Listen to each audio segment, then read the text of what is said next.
ब्रह्मा पुत्र मनु के एक पुत्र हुए जिनका नाम था इला। इला को पुरुष तथा स्त्री दोनों माना जाता है। अपने स्त्री रूप में इला ने चंद्रमा और तारा पुत्र बुध से विवाह किया। इन्हीं दोनों के पुत्र पुरुरवा हुए जिन्हें पुरुवंश का जनक माना जाता है। इन्हीं के पुत्र आयु हुए। आयु के पुत्र नहुष और नहुष के पुत्र चक्रवर्ती सम्राट ययाति हुए जिनके पुत्रों से ही आगे समस्त कुल चले। पुरुरवा ने देवराज की सर्वश्रेष्ठ अप्सरा उर्वशी से विवाह किया। इस तरह से उर्वशी पुरुवंश की राजमाता बनी। इससे पहले कि हम वीडियो में आगे बढ़े, यदि अभी तक आपने हमारे चैनल धर्म संज्ञान को सब्सक्राइब नहीं किया है तो कृपया सब्सक्राइब कर लें ताकि आने वाली वीडियो का नोटिफिकेशन सबसे पहले आपको मिलता रहे। एक बार उर्वशी देवराज इंद्र की आज्ञा लेकर धरती की यात्रा पर आई। उसे पृथ्वी का वातावरण इतना मोहक लगा कि वो कुछ काल तक वहीं पर रुक गई। एक दिन वो एक वन में विचरण कर रही थी, तभी वहां एक राक्षस आ गया। जब उसने उर्वशी को देखा तो कामांध हो गया। ऐसी सुंदर स्त्री उसने आज तक देखी ना थी। उसने उर्वशी से प्रणय याचना की, किंतु उस राक्षस का भयानक मुख देखकर उर्वशी वहां ये भाग निकली। इसे अपना अपमान जानकर उस राक्षस ने उर्वशी का अपहरण कर लिया और जबरन अपने साथ ले जाने लगा। स्वयं को संकट में देखकर उर्वशी उच्च स्वर में अपनी रक्षा की गुहार लगाने लगी। उसी समय आर्यावर्त के अधिपति महाराज पुरुरवा वहीं से गुजर रहे थे। जब उन्होंने एक स्त्री के चिल्लाने का स्वर सुना तो उसी ओर भागे।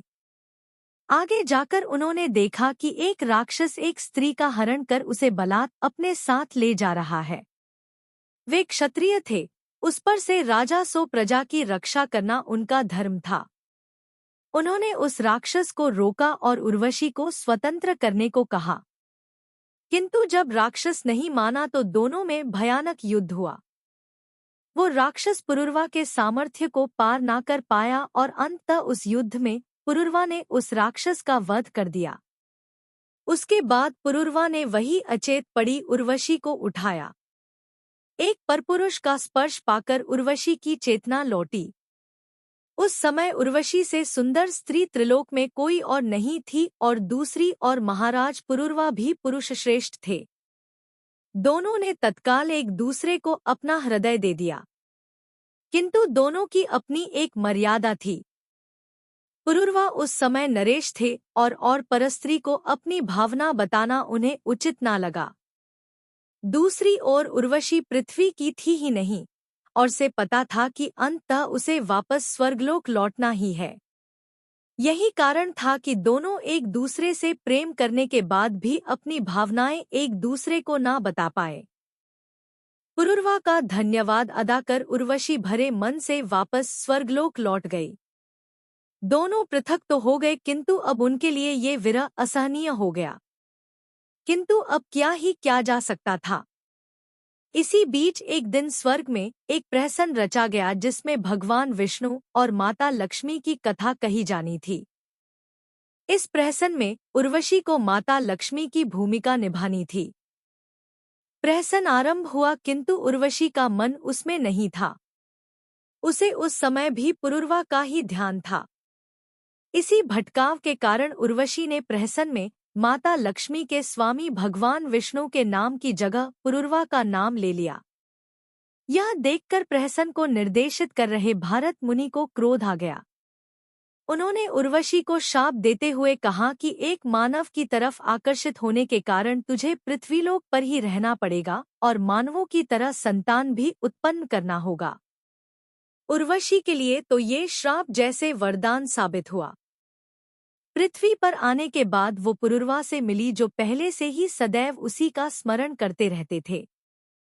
जब पुरुरवा को उर्वशी के श्राप के विषय में पता चला तो उनकी प्रसन्नता का ठिकाना ना रहा। दोनों का प्रेम अंततः सफल रहा और दोनों ने विवाह कर लिया।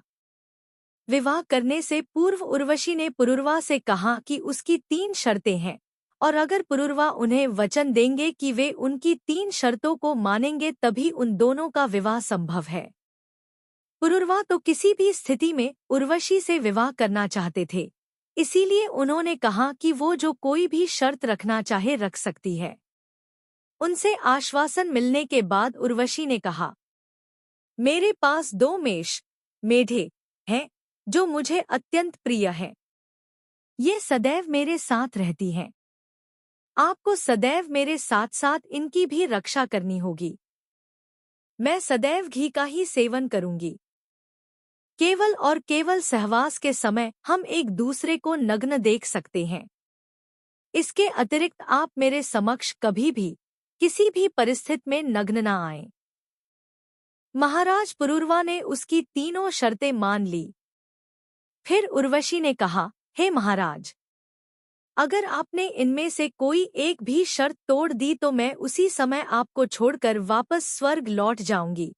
ये सुनकर पुरुरवा ने उसे आश्वासन दिया कि वे उसकी तीनों शर्तों का सदैव ध्यान रखेंगे। इसके बाद दोनों ने विधिवत रूप से विवाह कर लिया। दोनों जो चाहते थे वो उन्हें मिला और दोनों सुखपूर्वक जीवन बिताने लगे। इस प्रकार बहुत काल बीत गया। महाराज पुरुरवा सदैव उर्वशी की उन 3 बातों का ख्याल रखते थे और उर्वशी भी सदैव उन्हें हर प्रकार से संतुष्ट रखती थी। उधर स्वर्गलोक का हाल बुरा था। जब उर्वशी को श्राप मिला तब तो इंद्र ने ये सोचकर कुछ नहीं कहा कि उर्वशी कुछ काल में ही पृथ्वी लोक में रहते रहते परेशान हो जाएगी और वापस स्वर्ग लौट आएगी, किंतु उर्वशी तो पृथ्वी लोक में जाकर बस ही गई। उसके बिना स्वर्गलोक की आभा कम हो गई और देवराज को भी अपनी प्रिय अप्सरा की याद सताने लगी।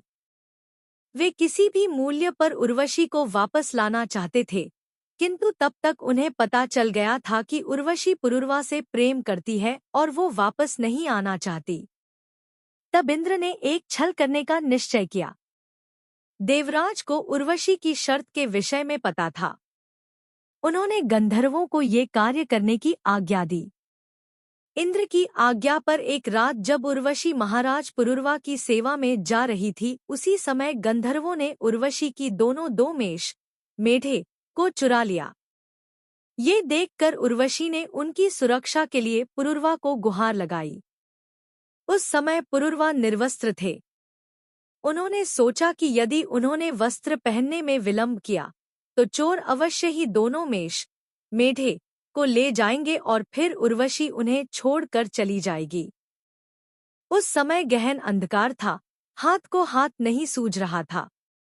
उन्होंने सोचा कि ऐसे तो उर्वशी उन्हें देख ही नहीं पाएगी और वे चोरों को भी पकड़ लेंगे। यही सोचकर वे अपने पहले वचन की रक्षा के लिए बाहर भागे। ठीक उसी समय इंद्र ने स्वर्ग से बिजली चमकाकर उजाला कर दिया और उर्वशी ने पुरुरवा को निर्वस्त्र देख लिया। इससे उर्वशी की शर्त टूट गई और उर्वशी वापस स्वर्गलोक जाने के लिए तैयार हुई। जाते जाते उर्वशी अपने ज्येष्ठ पुत्र आयु को भी साथ ले गई, किंतु बाद में उसने कुरुक्षेत्र में पुरुरवा को उनका पुत्र सौंप दिया। किंतु अलग होने के बाद भी दोनों का प्रेम कम नहीं हुआ। वे दोनों उसके बाद एक साथ तो नहीं रह सके, किंतु बाद में भी उर्वशी कई घटनाक्रम की वजह से पृथ्वी पर आती रही और पुरुरवा से मिलती रही। इस कारण बाद में भी दोनों के कई पुत्र हुए। उर्वशी से पुरुरवा को आयु, अमावसु, श्रुतायु, दृढ़ायु, विश्वायु, शतायु आदि 9 पुत्र प्राप्त हुए। इंद्र के इस छल के कारण पुरुरवा इतने दुखी हुए कि उन्होंने ये प्रतिज्ञा की कि एक ना एक दिन उन्हीं के कुल से कोई इंद्र को पदच्युत करेगा। उनकी ये प्रतिज्ञा पूर्ण हुई जब उनके पौत्र नहुष ने आगे चलकर इंद्र का पद ग्रहण किया। यह हिंदू धर्म की सबसे पहली और पवित्र प्रेम कथाओं में से एक है। यदि आपको यह वीडियो पसंद आई हो तो कृपया कमेंट करें, लाइक करें और साथ ही वीडियो को आगे शेयर भी करें।